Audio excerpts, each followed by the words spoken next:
एक निवाला खाया तो उसमें आधा नमक था और आधा खाना था।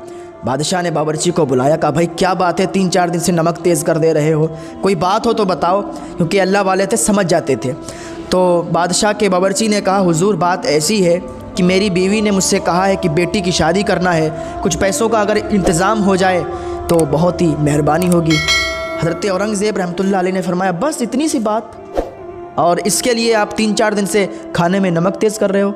तो बादशाह औरंगज़ेब रहमतुल्लाह अलैह अंदर गए। जाने के बाद 2 आने, वो जो पहले 1 आना, 2 आना, 4 आने, 8 अन्नी, इस तरीके से चलते थे पैसे। तो हज़रत औरंगज़ेब रहमतुल्लाह अलैह 2 अन्नी ले आए। औरंगज़ेब रहमतुल्लाह अलैह जो वक्त के बादशाह गुज़रे हैं, अल्लाह के वली थे। इनका एक बावर्ची था जो अपने गांव में, अपने घर में ये बताता था कि मैं बादशाह का बावर्ची हूँ और मेरी तो वहाँ पर बहुत चलती है, मेरी बहुत सुनवाई होती है। बहुत बड़ी बड़ी होते हैं कुछ लोग जो अपनी बहुत बड़ी बड़ी हाँकते हैं, छोटी छोटी बातों को बहुत बड़ा बड़ा करके बताते हैं। तो ये शख्स था बावर्ची, ये अपने गांव में, अपने घर में, अपनी बीवी के सामने बहुत बड़ी बड़ी बातें करता था। एक दिन इसका जाना अपने घर पे हुआ तो इसकी बीवी कहने लगी, सुनो कि बादशाह के तुम बहुत करीब हो, बावर्ची हो, बादशाह से रोज़ मिलते हो, तुम्हारी वहाँ पर बहुत चलती है, तो एक ऐसा करो कि हमारी बेटी की शादी होने वाली है और हमारे घर में कोई ऐसा रुपया पैसा नहीं है कि हम अपनी बेटी की शादी कर सकें। आप बादशाह से कुछ पैसों का इंतज़ाम कर लें, कुछ पैसे ले लें, क्योंकि आप तो बादशाह के ख़ास हैं, आपको तो बादशाह मना नहीं करेंगे। आप बादशाह से पैसे मांगेंगे, आपको तो ऐसे ही मिल जाएंगे, तो आप बादशाह से पैसे ले लें ताकि हम अपनी बेटी की शादी कर दें। तो उसने कहा ठीक है, हो जाएगा।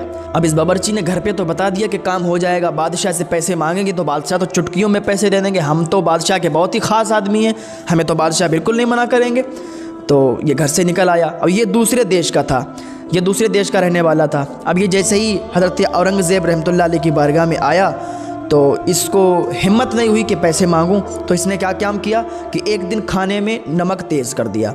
जब नमक तेज़ हुआ तो बादशाह औरंगज़ेब रहमतुल्लाह अलैह अल्लाह के वली थे, उन्हें तो जैसा खाना मिल जाता था वो खा लेते थे। अपने घर का भी खर्चा पता कैसे चलाते थे, कुरान को लिखते थे। कुरान को पहले ज़माने में लिखा जाता था हाथ से और फिर उसका हदिया होता था। जो हदिया होता था वो पैसे आते थे, उन पैसे से औरंगज़ेब रहमतुल्लाह अलैह अपना घर चलाते थे।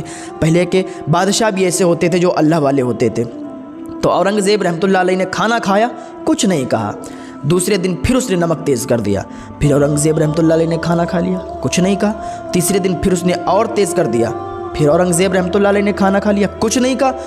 अब इस बावर्ची को बड़ा परेशानी हुई कि बादशाह तो ऐसे ही खाना खा लेते हैं, कुछ कहते भी नहीं है, पूछते भी नहीं है कि नमक तेज़ क्यों हो गया। तो उसने कहा ऐसा करते हैं, आज आधा खाना पकाते हैं और आधा नमक डालते हैं। इस बावर्ची ने ऐसा किया कि खाने में आधा नमक डाला, आधा खाना था और आधा नमक। जब बादशाह औरंगज़ेब रहमतुल्लाह अलैह ने एक निवाला खाया तो उसमें आधा नमक था और आधा खाना था। बादशाह ने बावर्ची को बुलाया, कहा भाई क्या बात है, 3-4 दिन से नमक तेज़ कर दे रहे हो, कोई बात हो तो बताओ, क्योंकि अल्लाह वाले थे समझ जाते थे।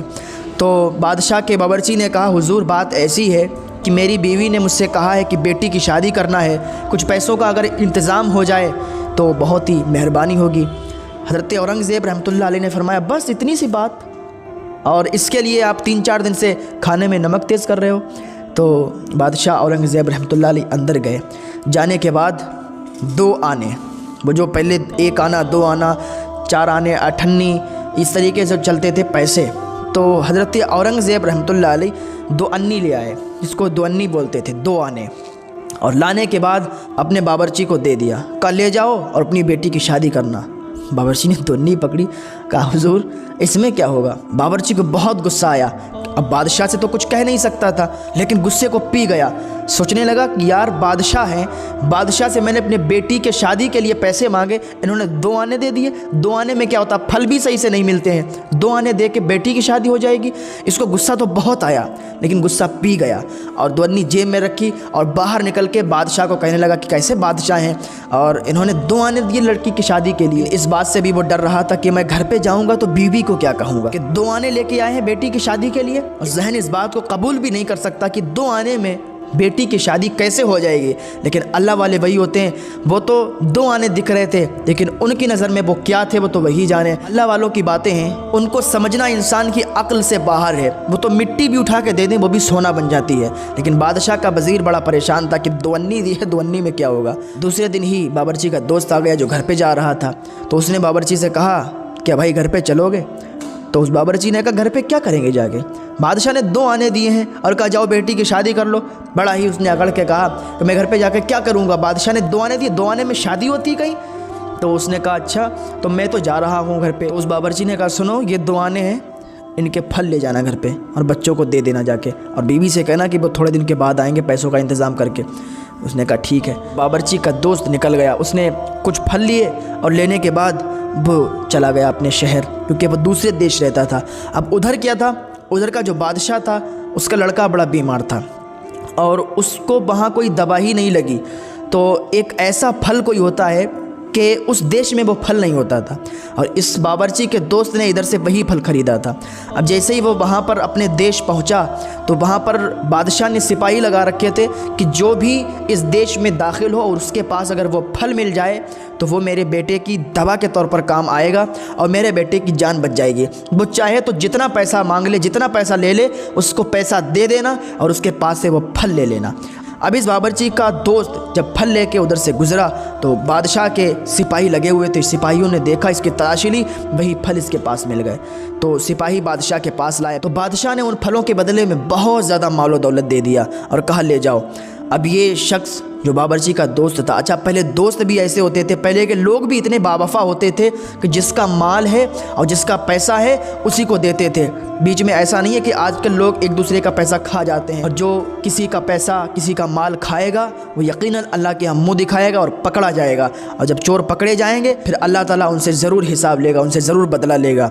तो वो बादशाह के बावर्ची का दोस्त जो था उसने मालो दौलत लिया, उस बावर्ची के घर पे चला गया। उसकी बीवी को जब मालो दौलत दिया तो उसकी बीवी बड़ा खुश हो गई। उसकी बीवी कहने लगी मेरे शौहर ऐसे ही बड़ी बड़ी बातें हाँकते हैं, लेकिन आज उन्होंने इतनी ज़्यादा मालो दौलत भिजवाया है और बादशाह ने इतना मालो दौलत से नवाज दिया, मेरा घर भी बन जाएगा, मेरी बच्चियों की शादी भी हो जाएगी, फिर भी ये मालो दौलत बच जाएगा। बावर्ची की बीवी ने अपनी बेटी की आलीशान शादी की और आलीशान घर बनवा लिया। इधर बावर्ची भी कुछ सालों के बाद वापस आया। जब इसने घर देखा तो घर बहुत बड़ा था। जब देखा तो हैरान हो गया कि ये यहाँ से मेरा घर कहाँ चला गया, मेरे बीवी बच्चे कहाँ चले गए। होता ना है कि कहीं बाहर से कोई आया हो और उसका घर पहले किसी और डिज़ाइन का हो और फिर एकदम सब सारा सा तब्दील हो गया हो, तो उसे पहचानने में मुश्किल तो होगी कि भाई मेरा घर तो वैसा बना था, अब एकदम ये सब चेंज हो गया है, सब बदल गया है, क्या हुआ। तो इतने में उसकी बीवी बाहर निकल आई। जब उसकी बीवी बाहर निकली कहा मियाँ आ जाओ आ जाओ, ये अपना ही घर है, इतने दिनों में तुम भूल गए क्या। तो बादशाह का बावर्ची अंदर गया और उसकी निगाहें इधर उधर डगमगा रहीं, इधर उधर देख रहा कि आखिर अल्लाह बात क्या हुई, ये घर इतना तब्दील कैसे हो गया, ये इतना आलीशान बंगला कैसे बन गया। हम तो ऐसा छोड़ के नहीं गए थे और ना ही हमने कोई रकम भेजी, ना ही हमने कोई माल भेजा कि जिसकी वजह से ये घर इतना आलीशान बन गया। उस बावर्ची ने सारा सामान रखा और नंगे पैर दौड़ता हुआ उस अपने दोस्त के यहाँ पहुँचा और उससे पूछा भाई एक बात बताओ, हमारा घर वैसा तो नहीं था, ना ही हमने कोई माल भेजा था, आखिर हमारा घर ऐसा कैसे बन गया, ये सारा कुछ तब्दील कैसे हो गया। तो उसने पूरा मामला बयान किया, पूरा वाक़या बयान किया। उसने कहा वाकई अल्लाह वालों की बात में असर होता है, अल्लाह वाले जो देते हैं वो वही जानते हैं कि हम क्या दे रहे हैं, बंदा नहीं जानता है। फिर वो बावर्ची फ़ौरन ही औरंगज़ेब रहमतुल्लाह अलैह की बारगाह में हाजिर हुआ जाकर और कदमों पे गिर गया, हुजूर मुझे माफ़ कर दीजिए, मैं आपको गलत समझता था, आपने जो 2 आने दिए थे उन 2 आने में इतनी बरकत हुई कि हमारा महल भी बन गया, हमारा घर भी बन गया और हमारी बेटी की शादी भी हो गई। हज़रत औरंगज़ेब रहमतुल्लाह अलैह ने फरमाया कि वो पैसे मेहनत के थे और जो मेहनत के पैसे होते हैं उनमें बरकत हुआ करती है। वक्त के बादशाह हैं औरंगज़ेब रहमतुल्लाह अलैह, कि अपना घर चलाने के लिए काम करते हैं, जो उससे पैसा आता है उससे अपना घर चलाते हैं। तो ऐसे होते हैं अल्लाह वाले। अल्लाह ताला की बारगाह में दुआ है कि अल्लाह ताला हमें नेक अमल करने की तौफीक अता फरमाए।